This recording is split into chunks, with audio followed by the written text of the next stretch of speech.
Au cœur des hautes terres de Papouasie-Nouvelle-Guinée, chez le peuple fort, il exista jadis une maladie si étrange et si terrifiante qu'elle déconcerta les scientifiques pendant des décennies.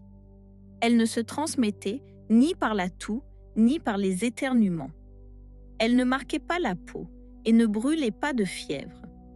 Elle frappait, au contraire, par le rire. Au début, les symptômes semblaient inoffensifs. Des rires soudains, des éclats à des moments incongrus. Mais ce rire n'était pas de la joie. Il était incontrôlable, creux et souvent teinté de larmes. Très vite, les victimes ne pouvaient plus marcher sans trébucher.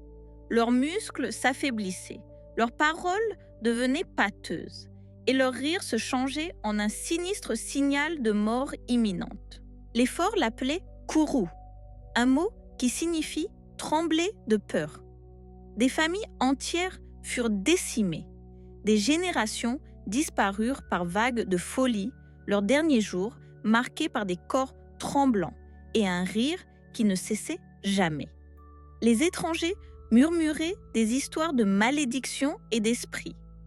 Mais la vérité était plus sombre encore, enfouie dans des pratiques rituelles que peu osaient questionner. Pendant des décennies, le kourou demeura l'une des énigmes les plus obsédantes de la médecine.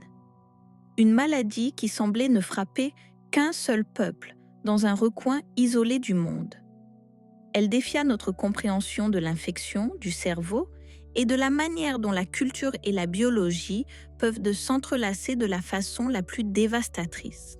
Aujourd'hui, nous pénétrons dans les forêts de Papouasie-Nouvelle-Guinée pour découvrir comment le rire devint mortel, comment le rituel façonna la tragédie et comment le kourou changea à jamais la compréhension scientifique de la maladie.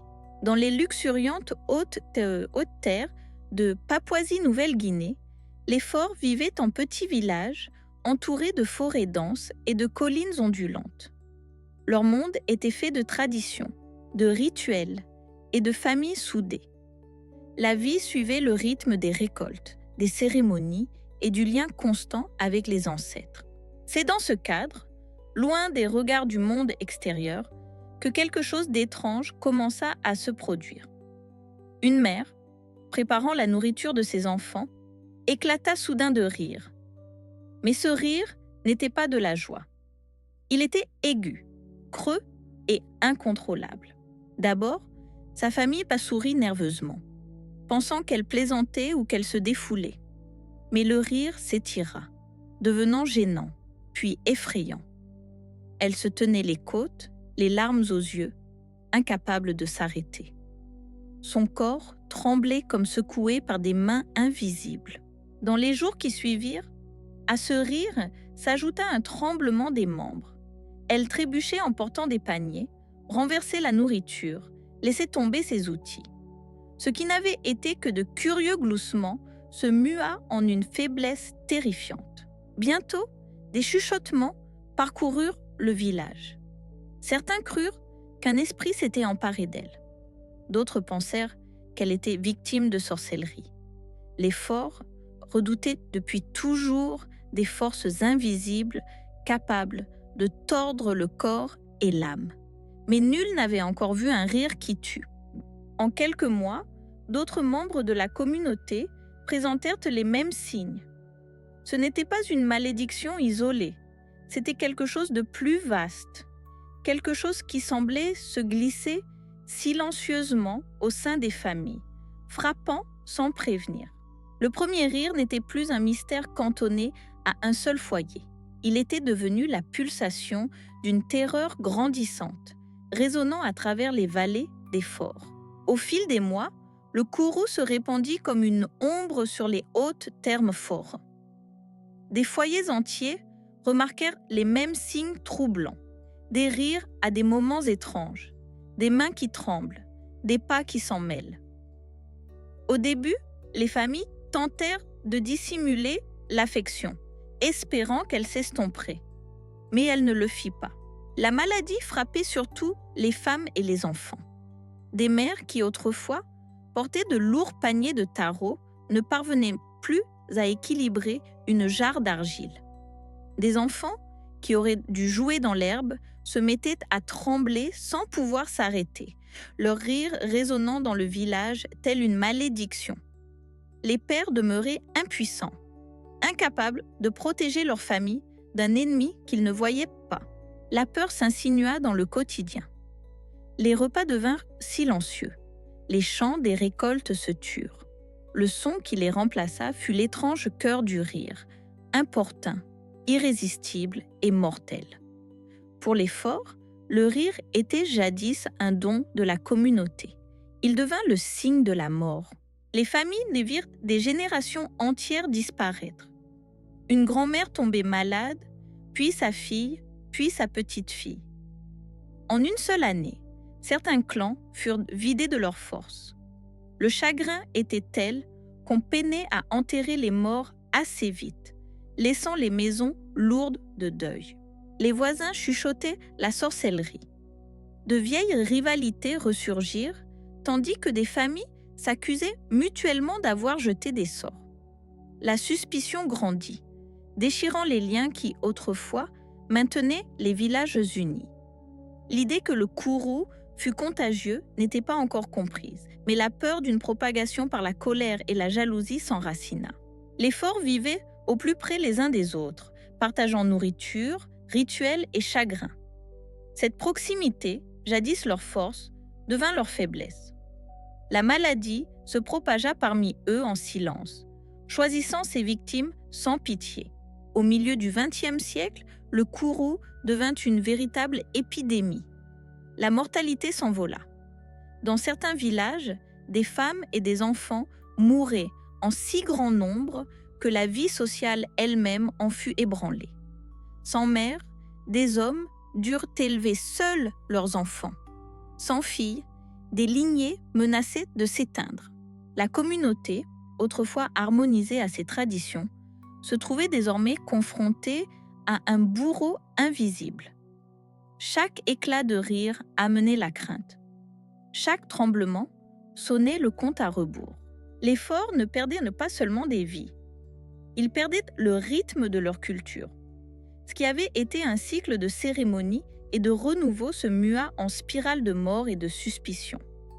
Une société qui avait résisté aux famines, aux tempêtes et aux conflits était désormais minée par quelque chose de bien plus étrange. Ce n'était pas une maladie ordinaire.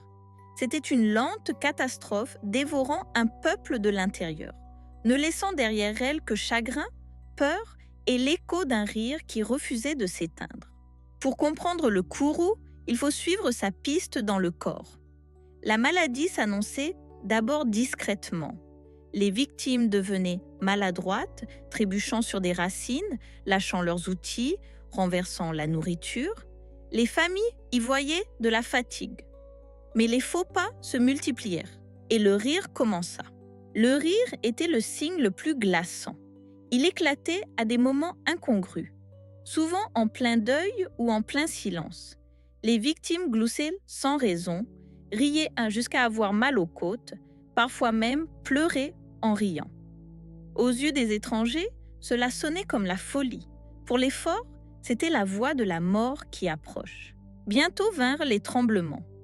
Les mains secouées de spasmes rendaient impossible le tressage des paniers ou la tenue des outils.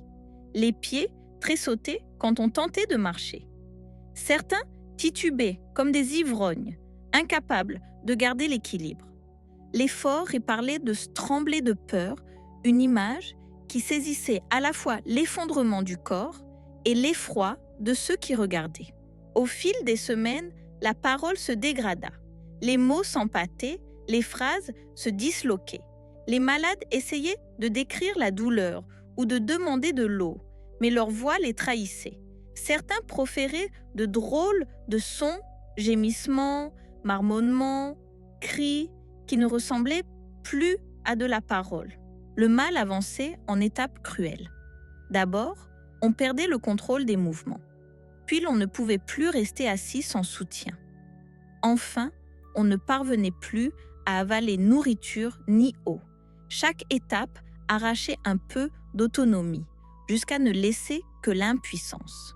Pendant tout ce temps, l'esprit demeurait de façon troublante, lucide. Les victimes comprenaient souvent leur déclin, regardant leur propre corps les trahir. Les familles décrivaient des proches pleurant de désespoir, puis replongeant dans un rire incontrôlable, comme pour se moquer de leur sort. Le dernier stade était la consomption. Les muscles fondaient, la peau s'agrippait à l'os et l'épuisement dévorait chaque souffle. La mort ne venait pas vite, mais après des mois de souffrance. Pour certains, c'était une pneumonie d'inhalation due à l'impossibilité d'avaler. Pour d'autres, c'était l'épuisement qui, enfin, réduisait le corps au silence. Du premier gloussement au dernier soupir, l'évolution du courroux pouvait durer de 6 mois à 2 ans. Les familles vivaient dans l'effroi, soignant des proches dont elles savaient qu'ils ne guériraient pas. Les forts finirent par considérer ces étapes comme inéluctables. Une fois le rire commencé, la fin était certaine. Il n'y avait ni médicaments, ni remède, ni prière assez forte pour l'arrêter.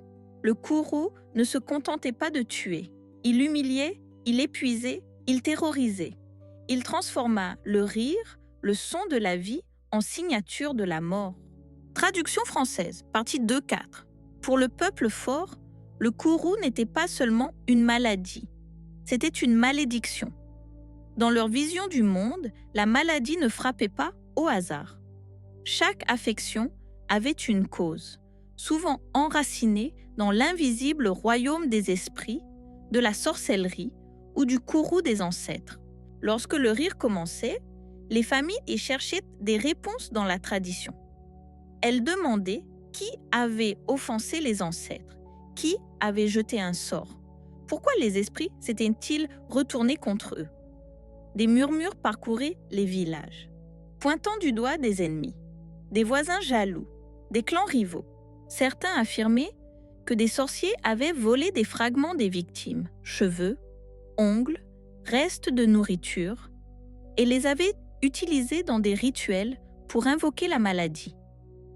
D'autres pensaient que le courroux était une punition pour la transgression de tabous, un avertissement divin qu'une harmonie sociale s'était brisée. La peur grandissait avec la suspicion. Des familles s'accusaient de sorcellerie. De vieilles rancœurs resurgissaient. Chaque tremblement inexpliqué devenait la preuve d'une malveillance cachée.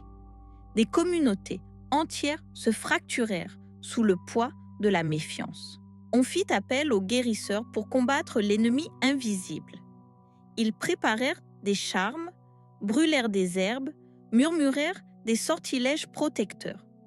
On recouvrit les victimes de marques, on les enduisit de graisse de porc pour repousser les esprits. Les familles s'accrochèrent à l'espoir, mais le rire continua. Des chefs religieux forts interprétèrent l'épidémie comme un déchaînement de colère surnaturelle. Ils appelèrent à plus de dévotion, à des rituels plus stricts et à des sacrifices pour apaiser les puissances invisibles. Pourtant, aucun rituel n'entrava la progression. Ces explications surnaturelles avaient leur propre coût.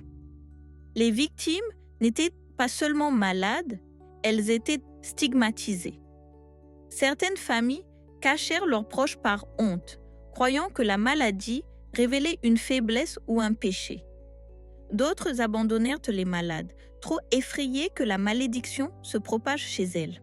Le courroux devint plus qu'une crise médicale. Il devint une plaie sociale, divisant famille et village. Les croyances mêmes qui, autrefois, liaient les forts, approfondirent leur désespoir. Aux oreilles d'un étranger, ces murmures d'esprit et de sorcellerie peuvent nama sembler étranges.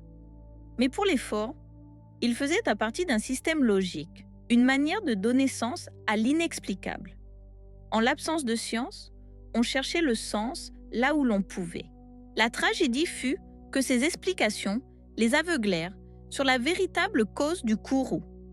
Pendant des années, le vrai meurtrier passa inaperçu, caché à la vue de tous, au cœur même des rituels les plus sacrés.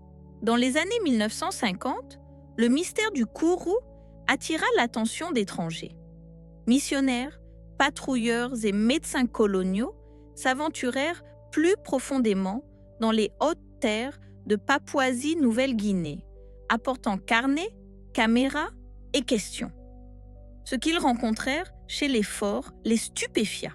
Des rapports décrivaient des villages où des femmes et des enfants s'effondraient, pris de rire et de tremblements. Des familles parlaient d'une mort survenant après des mois de déclin. Aux yeux occidentaux, la maladie ne ressemblait à rien de connu. Ce n'était ni la malaria, ni la tuberculose, ni la grippe. C'était tout autre chose. Les médecins tentèrent d'étudier l'affection cliniquement. Ils consignèrent des symptômes, prirent des températures, croquèrent des membres tremblants. Pourtant, chaque fiche racontait la même histoire. Les patients s'affaiblissaient, perdaient le contrôle et mouraient. Les traitements de l'époque, quinine, antibiotiques, sédatifs, restaient sans effet. Les anthropologues, eux aussi, gagnèrent les hautes terres. Ils observèrent non seulement la maladie, mais les réponses culturelles, rituels de deuil, murmures de sorcellerie, peurs se diffusant de village en village comme de la fumée. Pour eux, le kourou n'était pas seulement médical, il était social, tissé dans la trame même de la communauté. Le rire étrange fascinait les scientifiques.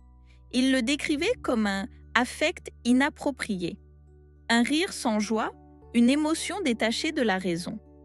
Pour les locaux, c'était une malédiction. Pour les chercheurs, un casse-tête. Quelle maladie pouvait ainsi s'emparer du corps et de l'émotion? D'abord, certains avancèrent une origine psychologique, une forme d'hystérie collective. D'autres soupçonnèrent des intoxications par des plantes ou des champignons de l'alimentation. Mais aucune théorie ne correspondait au schéma. L'agrégation dans certaines familles, la progression lente de village en village, tout cela évoquait une infection. En 1957, le chercheur Carlton Gajdusek arriva. Il portait non seulement des instruments médicaux, mais une curiosité ardente. Il documenta les cas avec minutie, interrogea les familles, cartographia les villages et dressa le portrait le plus détaillé du kourou à ce jour. Son travail lui vaudrait plus tard le prix Nobel, mais sur le moment, il n'était qu'un autre étranger face à une énigme. Gajdusek et ses collègues constatèrent que le kourou frappait bien davantage les femmes et les enfants que les hommes. Ce déséquilibre des sexes réclamait une explication. Pourquoi mère et fille tombaient-elles malades alors que les hommes adultes survivaient souvent? La réponse se cachait dans le rituel, attendant d'être mise au jour. Pour les forts, ces étrangers au stéthoscope et aux caméras étaient des figures étranges, ni redoutées, ni pleinement dignes de confiance. Mais l'épidémie grandissant, certaines familles accueillirent leur attention, espérant que la science réussirait là où sorcellerie et prière avaient échoué. La découverte occidentale du kourou marqua un tournant. Pour la première fois, la maladie n'était plus une malédiction locale, c'était une énigme internationale, étudiée par médecins et anthropologues du monde entier. La scène était prête pour l'une des révélations les plus stupéfiantes de l'histoire de la médecine. La clé de compréhension du kourou résidait non seulement dans les symptômes, mais dans la culture des forts. À la mort d'un proche, le deuil n'était pas caché. Il était partagé, ritualisé, incarné par des gestes de mémoire. Parmi les plus intimes figurait l'endocannibalisme, la consommation de la chair des défunts. Aux yeux des étrangers, l'idée était horrifiante.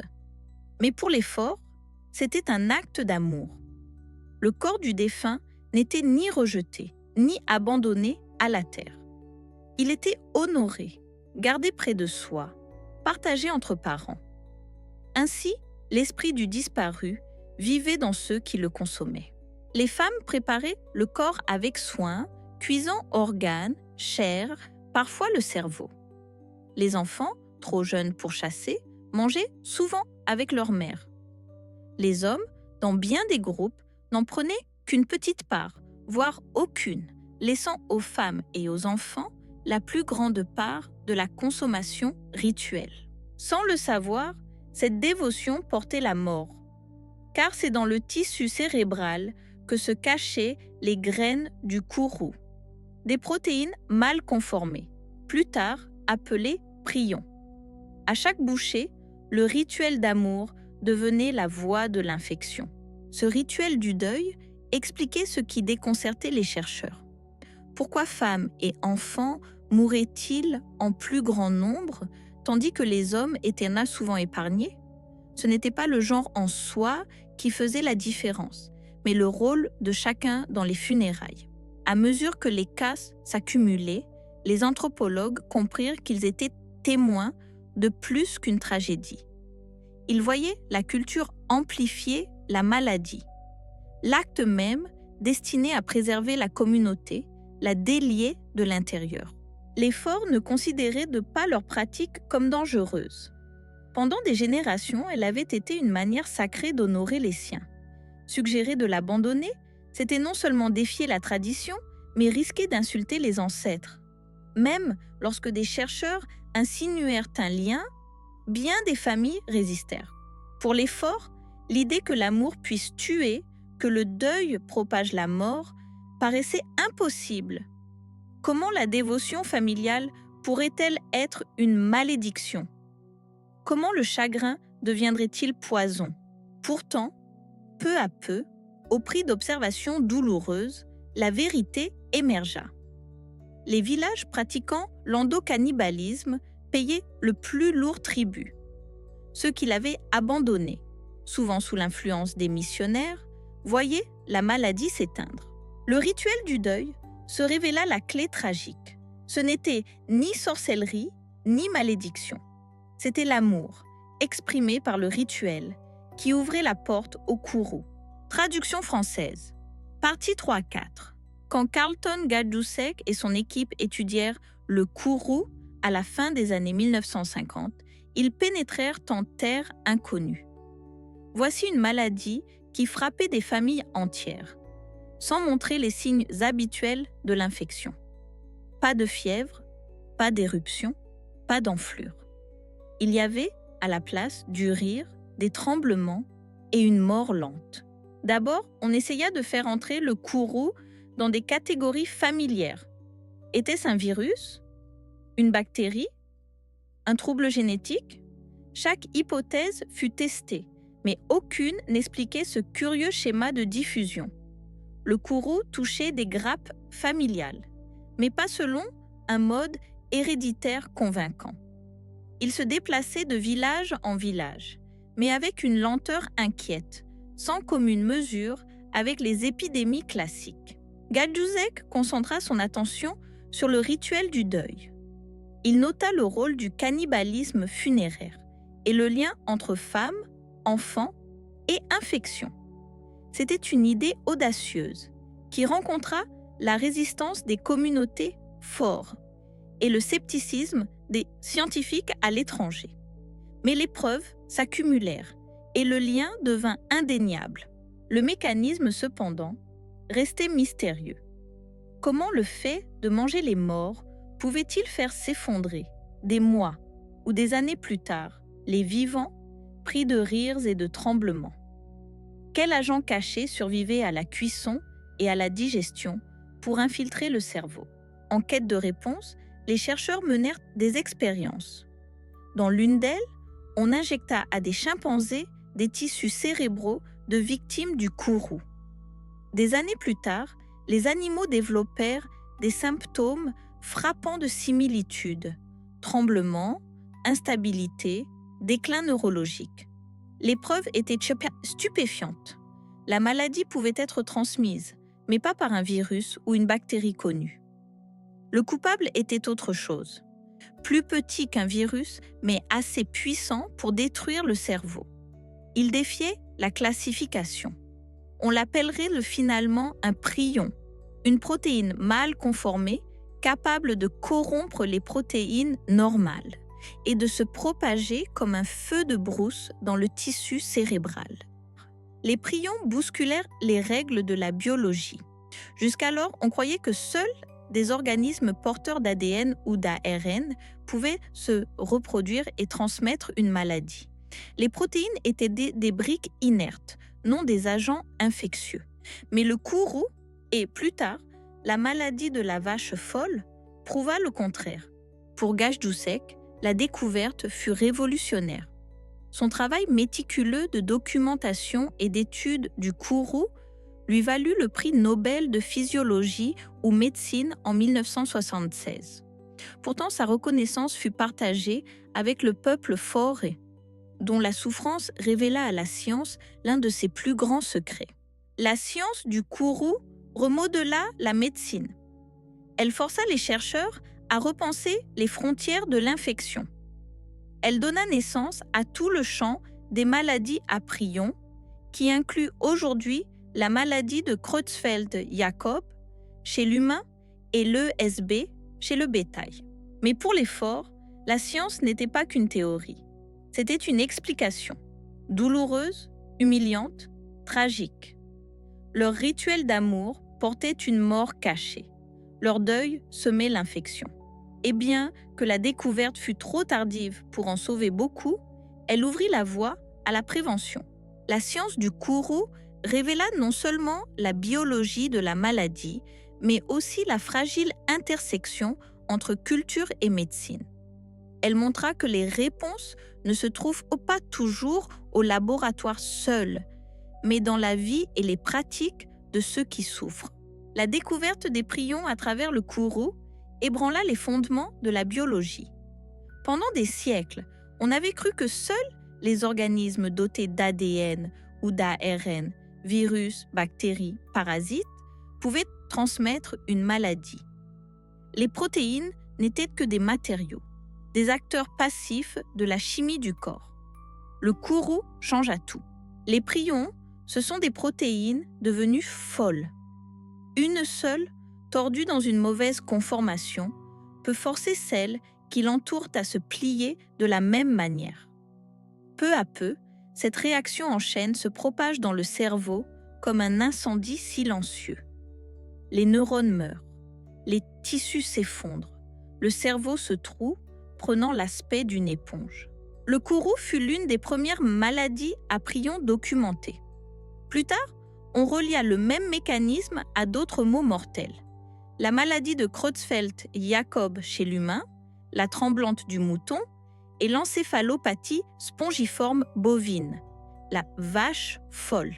La vache folle, découverte plusieurs décennies après le courroux, déclencha une panique internationale lorsqu'elle passa à l'humain via du bœuf contaminé. Soudain, l'étrange tragédie des Hauts-Terres-Forts devint une peur globale. Si des protéines mal conformées pouvaient franchir la barrière entre espèces, la nourriture était-elle vraiment sûre sur nos tables? Les prions terrifient parce qu'ils résistent à la destruction.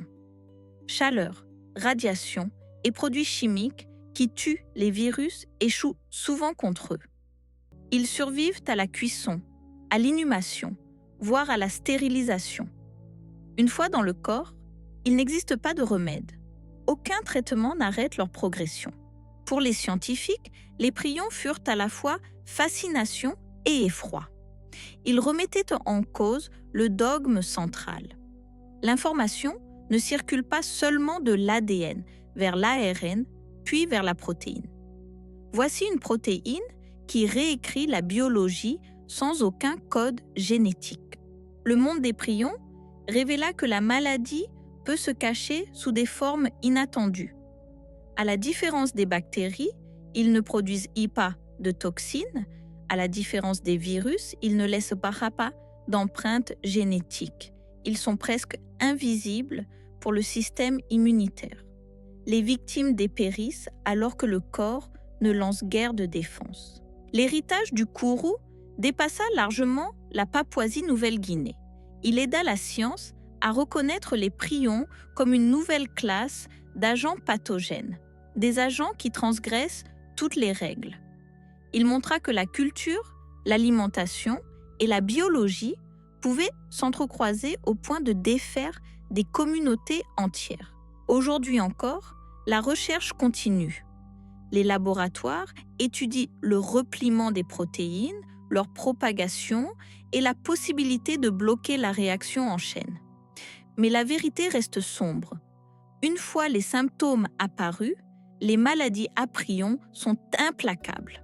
Le monde des prions est un monde de paradoxes. Une simple protéine, inerte mais destructrice, peut renverser des vies et des cultures. Et c'est le rire du peuple fort, le rire hanté du Kourou, qui le révéla d'abord à la science. Traduction française, partie 4.4. Dans les années 1960, le lien scientifique entre Kourou et rituels funéraires s'éclaircit. Les chercheurs expliquèrent que la maladie ne se propageait pas par sorcellerie, mais par l'acte de consommer les morts. Pour les forts, l'affirmation était choquante. Comment une pratique sacrée d'amour et de mémoire pouvait-elle apporter la mort? Les missionnaires, déjà présents dans les hautes terres, pressèrent d'abandonner l'endocannibalisme. Les autorités coloniales accentuèrent la pression, interdirent la pratique et punirent ses tenants. Peu à peu, les villages changèrent. Les rituels de deuil passèrent de la consommation du corps à l'inhumation ou à l'abandon en forêt. Le changement ne vint pas sans peine. Des anciens résistèrent, craignant qu'abandonner le rituel n'irrite les esprits. Des familles redoutèrent que, sans la consommation, le lien aux ancêtres ne se rompe. Mais à mesure que les morts s'accumulaient, le chagrin éroda la résistance. La tradition céda progressivement à la survie. Lorsque les pratiques funéraires évoluèrent, le nombre de nouveaux cas de Kourou commença à décliner. La baisse ne fut pas immédiate. Les maladies à prions ont de longues incubations, des années, parfois des décennies, si bien que des cas apparurent encore longtemps après l'arrêt du cannibalisme. Des enfants exposés dans les années 1950 ne montrèrent des symptômes qu'à l'âge adulte. Cette longue ombre fit durer l'épidémie jusque tard au XXe siècle. Dans les années 1990, des cas isolés étaient encore rapportés. Rappel cruel de rituels révolus. C'était comme si les morts eux-mêmes avaient laissé une malédiction différée, se déroulant à travers les générations. Au début des années 2000, toutefois, l'épidémie était de fait terminée. L'endocannibalisme funéraire ayant cessé, il n'y avait plus de nouvelles infections. Les hautes terres forts, jadis remplies de l'énigmatique son d'un rire fatal, retrouvèrent leur calme. Pour les survivants, le déclin du Kourou fut doux amer. Ils avaient y perdu mère, sœurs, filles, des générations entières. Leur culture avait été changée à jamais. Leurs rituels remodelés par l'influence extérieure et une nécessité douloureuse. Ce qui resta, ce fut la mémoire, obsédante, chagrine, inoubliable. La fin du Kourou n'effaça pas les cicatrices. Des villages portèrent le traumatisme de décennies de rires menant à la mort. Des familles se souvenaient des êtres emportés par une maladie qui se moquait de leur deuil. Même si la science en expliqua le mécanisme, la plaie émotionnelle demeura vive. Le déclin du Kourou laissa également un legs à la science. Il prouva que des pratiques culturelles pouvaient alimenter des épidémies et que changer la tradition pouvait sauver des vies. Il laissa aussi une vérité inconfortable. La survie exige parfois de renoncer à des rituels qui jadis fondaient l'identité. L'histoire du Kourou est plus qu'une énigme médicale, c'est un miroir qui reflète l'équilibre délicat entre culture, science et survie. Pour les forts, elle révéla comment l'amour, exprimé par des rites sacrés, pouvait, à leur insu, ouvrir la porte à la tragédie. Pour les scientifiques, elle dévoila un monde entièrement nouveau de maladies, porté non par des bactéries ou des virus, mais par des protéines seules. Le Kourou enseigna l'humilité à la médecine.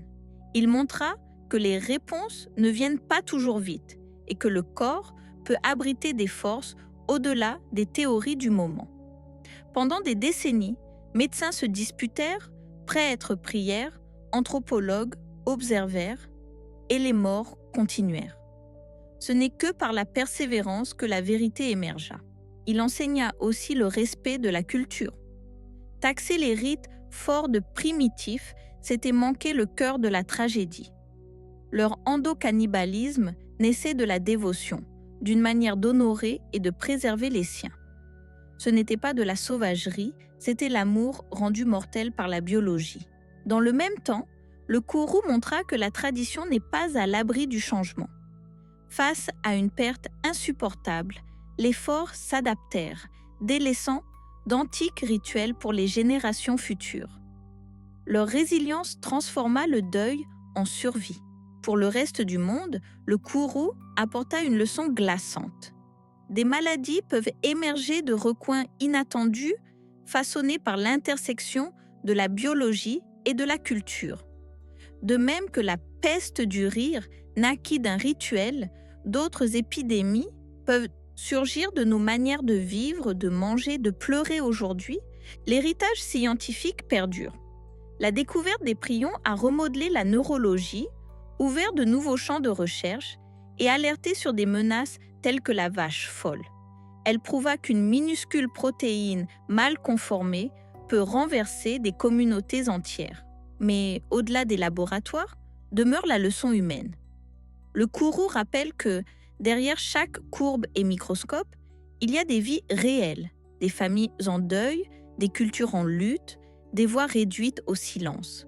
C'est une histoire de science, certes, mais aussi de chagrin et d'endurance. Au bout du compte, le rire du Kourou n'était ni la joie, ni même la folie. C'était le son d'un peuple pris entre dévotion et destruction, entre tradition et survie. Et bien que l'épidémie ait disparu, ses échos persistent, avertissements, leçons et témoignages de la résilience humaine.